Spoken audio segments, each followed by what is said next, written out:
Hello dear students, मैं Brijbhushan and welcome to super Shiksha education that evolve you. Class 10 science हम पढ़ रहे हैं और जिसमें हम पढ़ रहे थे चैप्टर नंबर 6 यानी जैव प्रक्रम, लाइफ प्रोसेसेस जिसे हम कहते हैं। क्या होता है जैव प्रक्रम?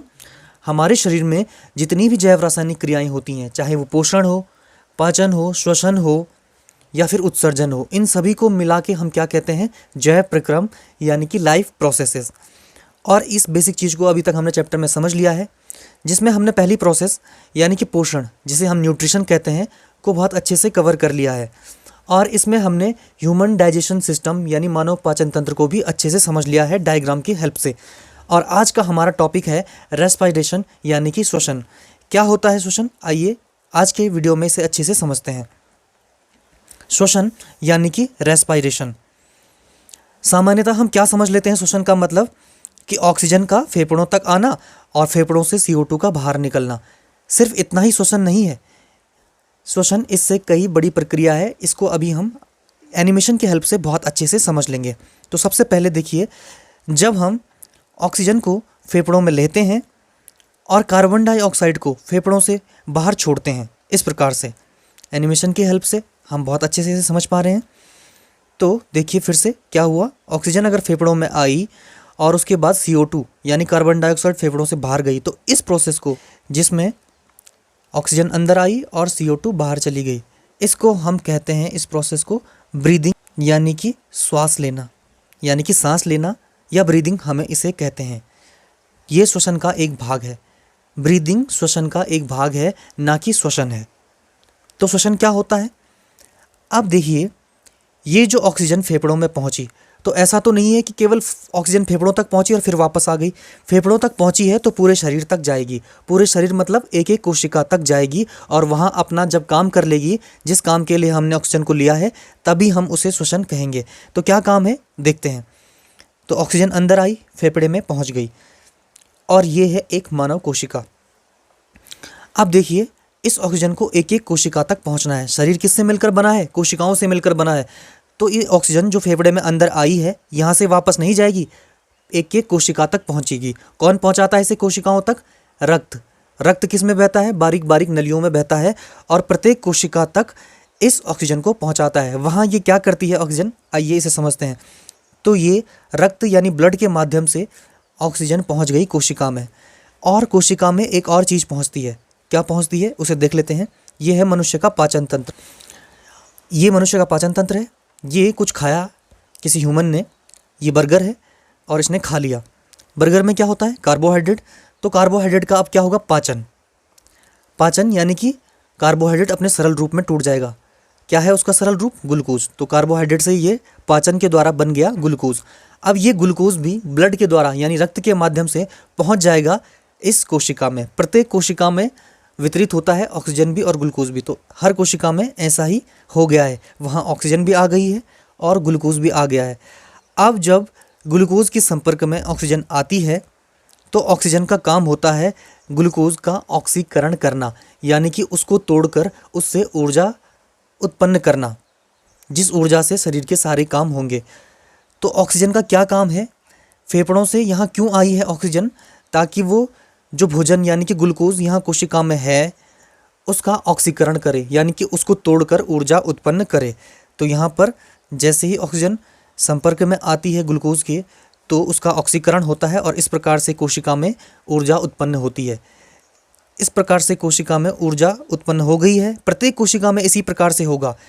ऑक्सीजन आएगी, भोजन का सरल रूप यानी कि पाचन के बाद भोजन यहाँ आएगा। दोनों ही चीज़ें कौन लाता है कोशिका में? रक्त लाता है। शरीर में प्रत्येक कोशिका तक कोई भी चीज़ पहुंचानी है तो वो कार्य है रक्त का। जैसे ही ऑक्सीजन ग्लूकोज के संपर्क में आता है, ऊर्जा मुक्त होती है और प्रत्येक कोशिका में ये जो ग्लूकोज के विखंडन से ऊर्जा प्राप्त हुई है, इसे हम कहते हैं, इस प्रक्रिया को कोशिकीय श्वसन यानी सेलुलर रेस्पायरेशन। इस प्रक्रिया को हम क्या कहते हैं? कोशिकीय श्वसन यानी सेलुलर रेस्पायरेशन। और ये दोनों ही प्रक्रियाएं यानी कि ब्रीदिंग, जिसे हम सांस लेना कहते हैं, और कोशिकीय श्वसन, ये दोनों ही प्रक्रियाएं सम्मिलित रूप से कहलाती हैं श्वसन यानी कि रेस्पायरेशन। तो अब आप समझ गए कि रेस्पायरेशन केवल फेफड़े तक ही सीमित नहीं है। इसके अलावा ऑक्सीजन जब कोशिका में पहुंच जाती है और वहां वो ग्लूकोज से ऊर्जा उत्पन्न कराती है, तब हम इस पूरी प्रक्रिया को कहते हैं श्वसन। अब इसकी परिभाषा को समझ लेते हैं। श्वसन, वायुमंडल की ऑक्सीजन फेफड़ों में पहुंचकर रक्त के द्वारा कोशिका में पहुंचती है और वहां भोजन का ऑक्सीकरण यानी ऑक्सीडेशन या जारण करती है। वायुमंडल की ऑक्सीजन हम नाक से लेते हैं, फेफड़ों में पहुंचती है, फिर रक्त के द्वारा कहाँ पहुंच जाती है? कोशिका में, जैसे अभी हमने पिछले एनिमेशन में देखा। और वहाँ भोजन का क्या करती है? ऑक्सीकरण। भोजन भी कोशिका में कौन लाता है? रक्त लाता है। और भोजन के ऑक्सीकरण से क्या मिलती है? ऊर्जा। और उसी ऊर्जा से शरीर के सारे काम होते हैं। लेकिन इस प्रक्रिया में एक और काम होती है। जब ऊर्जा मिलता है कोशिका को, प्रत्येक कोशिका को ऊर्जा मिलता है यानी ऊर्जा बनती है, तो वहाँ यानी प्रत्येक कोशिका में उस दौरान CO2 गैस भी निकलती है। और इस पूरी प्रक्रिया को क्या कहते हैं? हम श्वसन कहते हैं। जीव इस ऊर्जा का उपयोग विभिन्न जैव क्रियाओं में करते हैं। चलने फिरने, बोलने, सभी चीज़ों के लिए हम किसका उपयोग करते हैं? उस ऊर्जा का उपयोग करते हैं जो किसके द्वारा बनी है? श्वसन के द्वारा। और श्वसन में एक और चीज़ निकलती है, कौन सी? CO2 gas. आगे देखते हैं। दो चीज़ें यहाँ हमने श्वसन में देखी। कोशिकीय श्वसन यानी सेलुलर रेस्पायरेशन। इसका क्या मतलब होता है? ऊर्जा उत्पादन के लिए कोशिकाओं में भोजन के विखंडन को क्या कहते हैं? कोशिकीय श्वसन। जो कोशिका में एनर्जी बन रही थी, किसके द्वारा? ऑक्सीजन के द्वारा। जब ऑक्सीजन ग्लूकोज को तोड़ रहा था तब क्या मिल रही थी? ऊर्जा। तो इसे क्या कहते हैं? कोशिकीय श्वसन।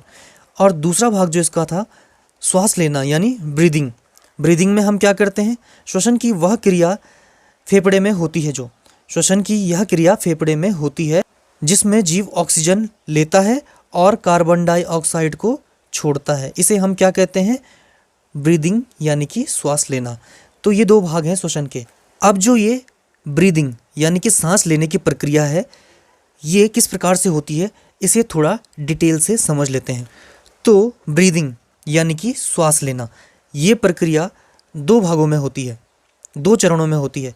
एक होता है अंतःश्वसन और एक होता है उच्छ्वसन। अंतःश्वसन को हम कहते हैं इनहेलेशन और उच्छ्वसन को हम कहते हैं एक्सहेलेशन। बहुत सिंपल सी टर्मिनोलॉजी है।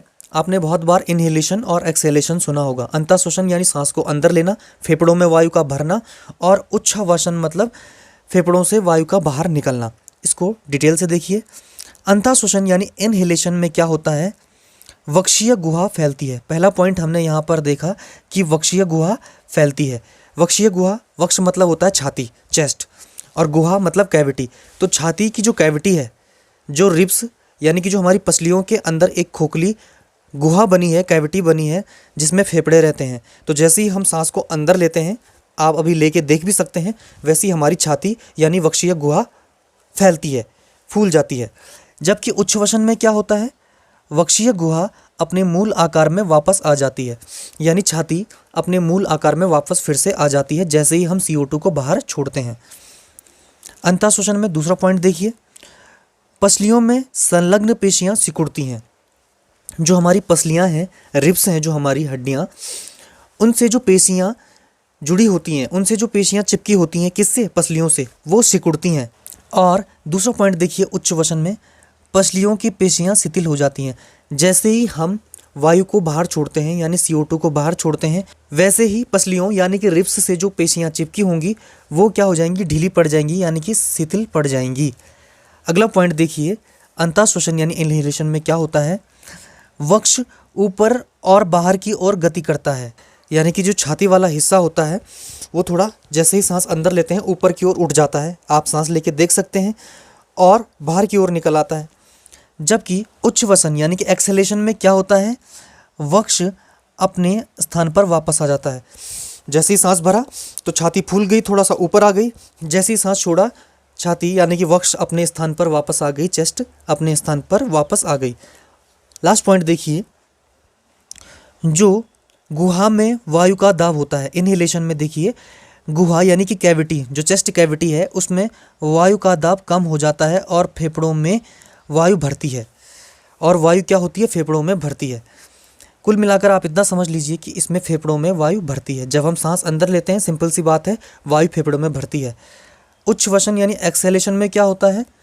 गुहा में वायु का दाब बढ़ जाता है, प्रेशर बढ़ता है, क्योंकि छाती में हवा भर गई है, तो अब क्या होगा, प्रेशर बढ़ेगा और उस प्रेशर को क्या करना होगा, रिलीज़ करना होगा, वरना दबाव पड़ जाएगा फेफड़ों पे।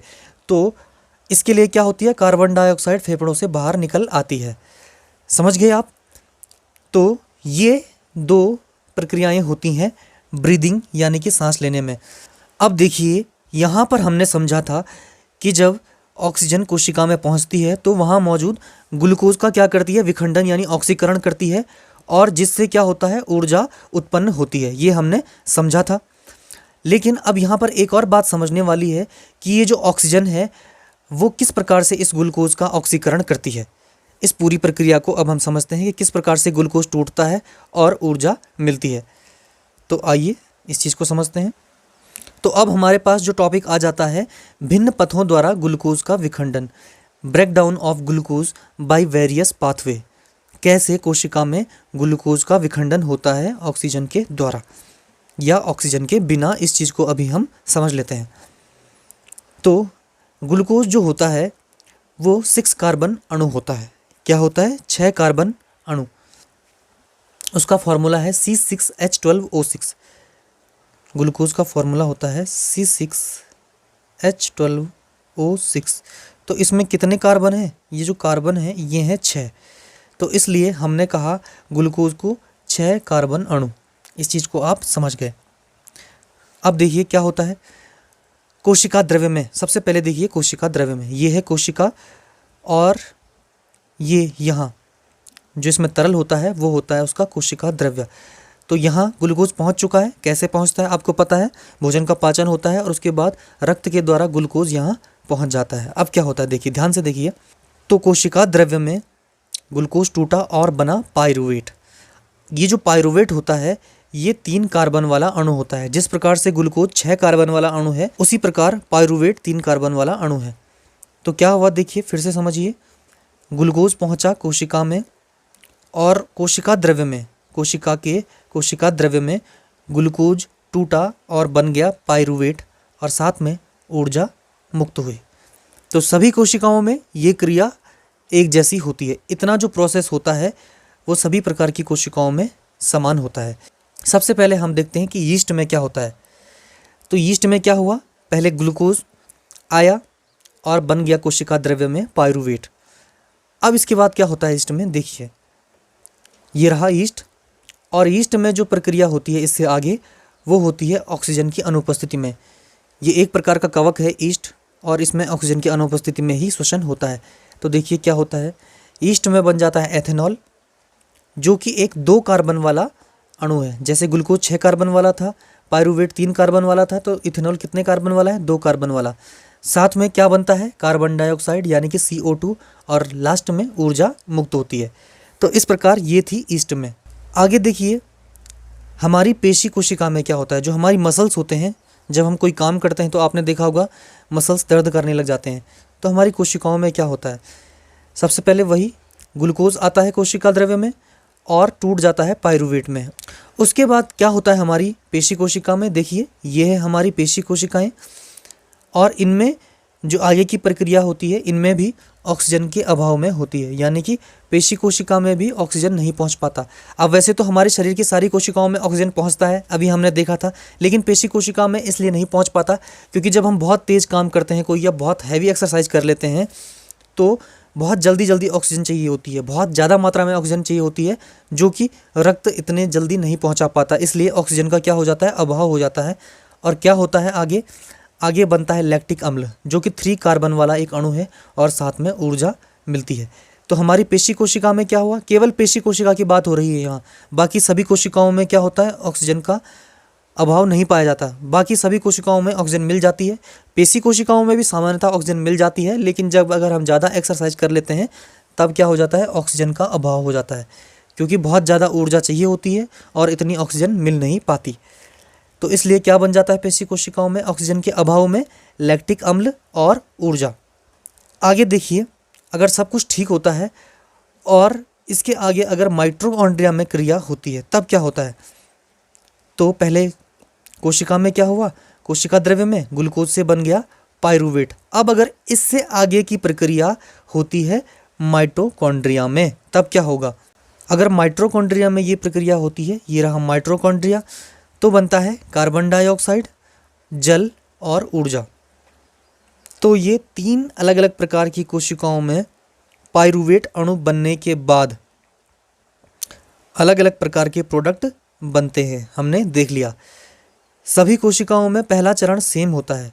ये जो पहला चरण है यानी कि ग्लूकोज से पाइरूवेट का बनना, जिसे हम ग्लाइकोलाइसिस भी कहते हैं, इस प्रक्रिया को ग्लाइकोलाइसिस भी कहते हैं, ये सभी प्रकार की कोशिकाओं में समान होता है। लेकिन इसके बाद के जो चरण है, अगर यीस्ट कोशिका है तो इथेनॉल, कार्बन डाइऑक्साइड और ऊर्जा बनेगी ऑक्सीजन की अनुपस्थिति में। अगर हमारी पेशी कोशिका है और उसमें ऑक्सीजन की कमी हो गई है ज़्यादा एक्सरसाइज करने से, तो लैक्टिक अम्ल और ऊर्जा बनेगी। अगर माइटोकॉन्ड्रिया है, अगर कोशिका के माइटोकॉन्ड्रिया में ऑक्सीजन की उपस्थिति में क्रिया हो रही है, तब कार्बन डाइऑक्साइड, जल और ऊर्जा बनेगा।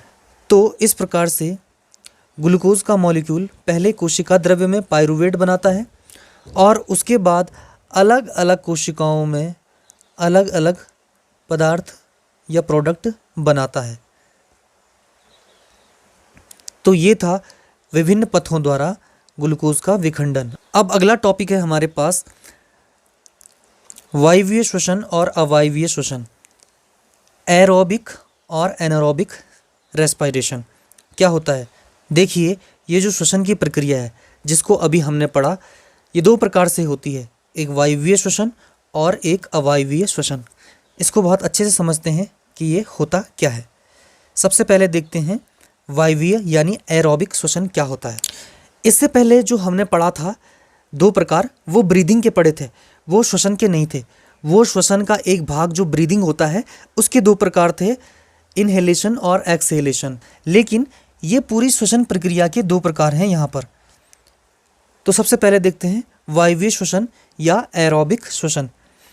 जो वायवीय श्वसन होता है वो ऑक्सीजन की उपस्थिति में होता है, इसीलिए हम इसे वायवीय श्वसन कहते हैं।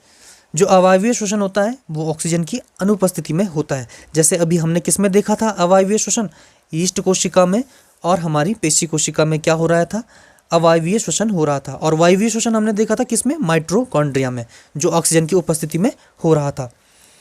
अगला पॉइंट देखिए, वायवीय श्वसन में ग्लूकोज का पूर्ण उपचयन होता है, यानी कि पूरी तरीके से टूटकर ऊर्जा प्राप्त होती है ग्लूकोज से, और कार्बन डाइऑक्साइड बनता है, पानी बनता है और ऊर्जा मुक्त होती है। किस में? वायवीय श्वसन में। जबकि अवायवीय श्वसन में क्या हो रहा है? ग्लूकोज का अपूर्ण उपचयन होता है, यानी कि ग्लूकोज पूर्ण रूप से नहीं टूट पाता और ढंग से ऊर्जा नहीं मिल पाती, और इसलिए इसमें बनता है एथेनॉल, लैक्टिक अम्ल, कार्बन डाइऑक्साइड और थोड़ी बहुत ऊर्जा। तो ये है अवायवीय श्वसन और वायवीय श्वसन में मुख्य अंतर। अगला पॉइंट देखिए, वायवीय श्वसन यानी एरोबिक का, यह कोशिका द्रव्य व माइटोकॉन्ड्रिया में होता है। पहला चरण सबका कोशिका द्रव्य में होता है, तो इसका भी कोशिका द्रव्य में होगा पहला चरण, और दूसरा चरण इसका जो होता है वो होता है माइटोकॉन्ड्रिया में, वायवीय श्वसन का। अब अवायवीय श्वसन में देखिए, ये केवल कोशिका द्रव्य में होता है। पूरा का पूरा जो अवायवीय श्वसन होता है, चाहे वो ईस्ट में हो चाहे वो हमारी पेशी कोशिका में हो, इसमें पूरी प्रक्रिया कोशिका द्रव्य में होती है, यानी कि माइटोकॉन्ड्रिया का इसमें कोई रोल नहीं होता है। अगला पॉइंट देखिए, अधिक ऊर्जा उत्पन्न होती है, क्योंकि यहाँ पर ग्लूकोज का पूर्ण अपचयन हो रहा है, पूरी तरीके से वो टूट रहा है, तो अधिक ऊर्जा उत्पन्न हो रही है और 36 एटीपी के अणु बनते हैं। 36 एटीपी मॉलिक्यूल हमें इस प्रकार प्राप्त होते हैं वायवीय यानी एरोबिक श्वसन में। अब ये एटीपी क्या होता है? Adenosine triphosphate. ये समझ लीजिए कि ये है ऊर्जा की मुद्रा, यानी कि ऊर्जा जिस रूप में संचित रहती है उसे हम कहते हैं एटीपी। तो ज़्यादा एटीपी किस में बनते हैं? वायवीय श्वसन में। जैसे इसका उदाहरण है मनुष्य या मानव। आगे इसमें देखिए, इसमें कम ऊर्जा उत्पन्न होती है, यानी केवल 2 एटीपी मॉलिक्यूल बनते हैं, यानी कि जो ऊर्जा संचित करने वाली इकाई है एटीपी, वो केवल कितने मॉलिक्यूल बनते हैं? वो केवल कितने बनते हैं? 2।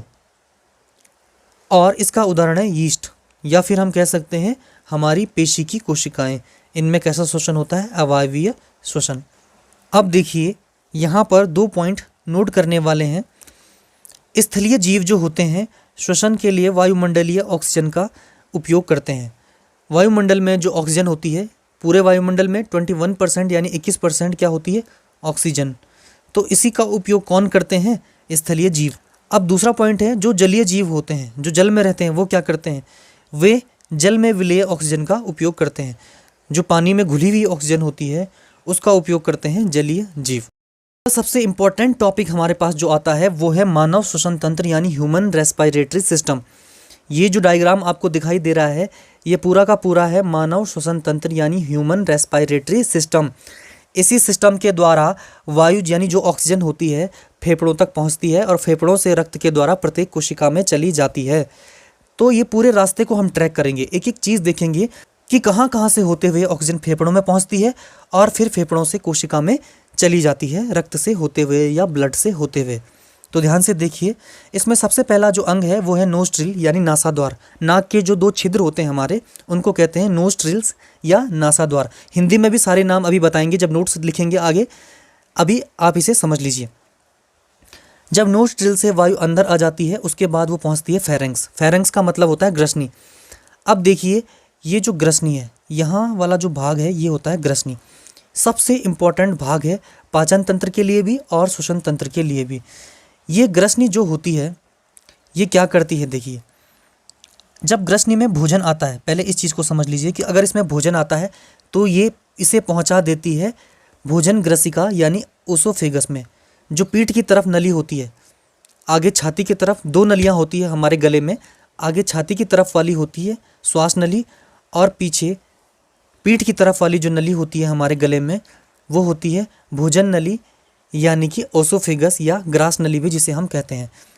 तो देखिए जब ये फेरेंक्स यानी ग्रसनी में अगर भोजन आता है तो वो उसे पीछे वाली नली यानी ओसोफेगस में पहुंचा देती है।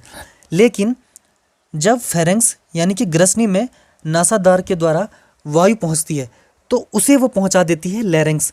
लैरिंक्स को हम हिंदी में कहते हैं कंठ। अब कंठ में पहुंच गई वायु, उसके बाद वायु पहुंचती है ट्रैकिया में। ट्रैकिया को हम कहते हैं श्वास नली। ट्रैकिया एक छल्लेदार ट्यूब होती है। इसके बाद जब आगे बढ़ते हैं तो ये ट्रैकिया 2 भागों में विभाजित हो जाता है। इस प्रकार से ये 2 भागों में विभाजित हो जाता है। ये जो 2 भाग बनाता है ट्रैकिया, इन्हें हम कहते हैं ब्रोंकी। इन 2 भागों को हम कहते हैं ब्रोंकी और ब्रोंकी को हिंदी में हम कहते हैं श्वसनी। तो 2 श्वसनियाँ दोनों फेफड़ों में चली गई। इसके बाद जब हम आगे देखते हैं तो ये जो श्वसनी होती है यानी ब्रोंकी होती हैं ये फेफड़े में चली जाती है तो बहुत ज़्यादा शाखाएं बना लेती है, बहुत जाल सा बना लेती हैं एक शाखाओं का, और इन शाखाओं को हम कहते हैं ब्रोंक्यूल्स यानी श्वसनिका। ठीक है, अब देखिए श्वसनिका के किनारे पे बिल्कुल सिरे पे छोटे छोटे दानेदार संरचनाएं बनी होती हैं और इन दानेदार संरचनाओं को हम कहते हैं एल्वोलाई। यहाँ डायग्राम में आपको वो दानेदार संरचनाएं दिखाई नहीं दे रही हैं, इसको बड़ा करके देखेंगे तो इस प्रकार की संरचना हमें दिखाई देंगी। ये अंत में यानी कि जो ब्रोंक्यूल्स के अंत में जो एल्वोलाई लगे होंगे ये होंगे वो दानेदार संरचनाएं। देखिए अंगूर के गुच्छे की तरह बिल्कुल ब्रोंक्यूल्स यानी श्वसनिका, जो जाल बना हुआ है श्वसनिका का, उस जाल के अंतिम सिरे पे ऐसे गोल गोल दाने लगे होंगे और इन गोल गोल दानों को हम कहते हैं एल्वोलाई। यहाँ पर ये देखिए अगर इस भाग को हम बड़ा करके देखेंगे तो इस प्रकार का हमें दिखाई देगा। ये जो ब्रोंक्यूल्स यानी श्वसनिकाएँ होती हैं इनके अंतिम सिरों पर इस प्रकार से, यहाँ बड़ा करके दिखा दिया इसे, इस प्रकार के गुच्छे लगे होते हैं, गोल गोल दाने लगे होते हैं, उनको हम कहते हैं एल्वोलाई यानी कि कूपिका कोश। यहाँ तक हम समझ गए। अब यहाँ ये जो इतना भाग आपको ये जो ऑरेंज कलर का पेशीय संरचना यानी मस्कुलर स्ट्रक्चर दिखाई दे रहा है इसे हम कहते हैं डायफ्राम। इसका काम होता है फेफड़े को फूलने और सिकुड़ने में मदद करना। तो ये जो निचला भाग है ये कहलाता है डायफ्राम। तो इस प्रकार हमने मानव श्वसन तंत्र का एक आइडिया ले लिया कि इसमें कौन कौन से भाग होते हैं। नासाद्वार से लेकर अंत में वायु पहुंच जाती है कहाँ, एल्वोलाई। ये रहे एल्वोलाई, बड़ा करके देखा है हमने। नासाद्वार से लेकर अंत में श्वसन तंत्र में कहाँ पहुंच जाती है, एल्वोलाई। ये जो गोल गोल दाने हैं जिन्होंने गुच्छे बनाए हैं इनके अंदर यहाँ पहुंच जाती है वायु यानी ऑक्सीजन। और अब इन एल्वोलाई के द्वारा ही ये वायु मिलेगी रक्त में। किस में मिलेगी, रक्त में। वो हम आगे देखेंगे एनिमेशन के द्वारा। अभी इस चीज़ को इस पूरी चीज़ को हम एक नोट से देख लेते हैं कि कैसे कैसे वायु इस श्वसन तंत्र यानी नोस्ट्रिल से होकर एल्वोलाई यानी कि कूपिका कोश तक पहुंचती है। देखिए, सबसे पहली संरचना जो होती है नासाद्वार। पहले कहाँ पहुंचती है वायु? नासाद्वार में, जिसे नोस्ट्रिल कहते हैं। फिर ग्रसनी में पहुंचती है, जिसे फेरेंक्स कहते हैं। कंठ यानी कि लैरिंक्स में पहुंचती है। फिर श्वास नली यानी कि ट्रैकिया में पहुंचती है। फिर श्वसनी यानी कि ब्रोंकी में पहुंचती है। फिर श्वसनिका यानी ब्रोंक्यूल्स में पहुंच जाती है। और ब्रोंक्यूल्स के बाद इन दो फेफड़ों में, ये देखिए जो दो फेफड़े हैं, इनमें पहुंच जाती है वायु। फेफड़ों के बाद कहाँ पहुंच जाती है? अंत में एल्वोलाई यानी कि कूपिका कोश में। और अंत में मिल जाती है कूपिका कोश से ब्लड में मिल जाती है। और ब्लड से कहाँ पहुंच जाती है? पूरे शरीर की एक एक कोशिका तक पहुंच जाती है वायु। तो ये है मानव श्वसन तंत्र। इसी के द्वारा वायु कहाँ पहुंचती है?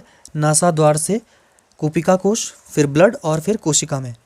हम इस श्वसन मार्ग को एक बार एनिमेशन से देख लेते हैं ताकि हम इसे कभी ना भूल पाएं। तो ये रही वायु जिसमें ऑक्सीजन है। देखिए किस प्रकार से जाती है। सबसे पहले पहुंचेगी नोस्ट्रिल में, ये पहुंच गई नोस्ट्रिल में। फिर आएगी फेरेंक्स, आ गई फेरेंक्स। फिर लैरिंक्स, ट्रैकिया, फिर आ गई ब्रोंकी, ब्रोंक्यूल्स और अंत में पहुंच गई कहाँ? एल्वोलाई में। ये रहा कूपिका कोश बड़ा करके। तो इसमें अगर हम देखेंगे तो इस प्रकार से इसके पास क्या आ गई है? ऑक्सीजन आ गई है। किसमें? कूपिका कोश में। अब इसे देखेंगे आगे, यहाँ से ऑक्सीजन कैसे पहुँचती है कोशिकाओं तक। तो यहाँ देखिए, ये है एक फेफड़े का इमेज। ये इसमें सबसे ऊपर श्वास नली, फिर श्वसनी और श्वसनिकाएँ यानी कि ट्रैकिया, ब्रोंकी और ब्रोंक्यूल्स। और अंत में क्या होते हैं? गुच्छे, कूपिका कोश यानी कि एल्वोलाई। इसको अगर हम बड़ा करके देखते हैं तो इस प्रकार की संरचना हमें दिखाई देगी। ये हमने बहुत अच्छा डायग्राम लिया है जिससे आपको और स्पष्ट तरीके से समझ में आ जाएगा। तो ये है वो गुच्छे यानी कूपिका कोश। अब यहाँ देखिए, इन कूपिका कोश के चारों तरफ आपको रक्त वाहिकाएं लिपटी हुई दिखाई दे रही हैं, दो कलर की, एक बैंगनी यानी पर्पल और दूसरा रेड। दो कलर क्यों हैं? एक में शुद्ध रक्त बहता है, एक में अशुद्ध। इस चीज़ को हम आगे समझेंगे। फिलहाल आप ये समझ लीजिए कि इन कूपिका कोश में क्या है? ऑक्सीजन भरी है। और इस कूपिका कोश के चारों ओर क्या लिपटी हैं? रक्त नलिकाएं, बारीक बारीक रक्त नलिकाएं। बहुत छोटा होता है ये, बहुत छोटी सूक्ष्म संरचना है। अब ये नलिकाएं क्यों लिपटी हैं? ये रक्त वाहिकाओं के अंदर क्या बह रहा है? रक्त बह रहा है। अब क्या हो रहा है? इस कूपिका कोश से जो ऑक्सीजन है वो इस नली के अंदर वाले रक्त में मिल गई है। यहाँ पे यही होता है गैसों का आदान प्रदान। तो जो अब ऑक्सीजन है वो कूपिका किसको दे देता है? वो ऑक्सीजन कूपिका कोश से इन नलियों के अंदर चली जाती है और नलियों के अंदर यानी कि रक्त में मिल जाती है। अब देखिए, इस प्रक्रिया को थोड़ा और समझते हैं। ये जो नलियाँ होती हैं जो इसके चारों तरफ लिपटी हैं, ये पूरे शरीर में फैली होती हैं इस प्रकार से, ताकि वो पूरे शरीर में इस ऑक्सीजन वाले रक्त को लेकर जा सके और प्रत्येक कोशिका को क्या मिल सके? रक्त मिल सके। फिर से समझिए, कूपिका कोश के चारों तरफ लिपटी हैं नलिकाएं। ये नलिकाएं पूरे शरीर में पहुंच रही हैं और इस प्रकार से जो ऑक्सीजन है वो कूपिका कोश से पहले नली के अंदर रक्त में जा रहा है और इस नली से होते हुए फिर पूरे शरीर में जा रहा है ऑक्सीजन। अब आप इस चीज़ को समझिए कि ये जो नलियाँ, ये जो रक्त की नलियाँ कूपिका कोश के चारों तरफ लिपटी हैं, किस प्रकार से ऑक्सीजन लेती हैं। इनको बड़ा करके अगर हम देखेंगे इन नलियों को, तो इस प्रकार की नलियाँ हमें दिखाई देंगी। इनके अंदर बहता है रक्त। ये देखिए, रक्त वाली एक कोशिका लाल कलर की है, यानी कि ये क्या है? RBC, red blood cell. अब इसमें मिलेगी ऑक्सीजन। कहाँ से मिलेगी इसको ऑक्सीजन? कूपिका के अंदर से। तो ये कूपिका में रही ऑक्सीजन और ये मिल गई रेड ब्लड सेल को। और जैसे ही आरबीसी को ऑक्सीजन मिली, उसका कलर ब्राइट रेड हो जाता है।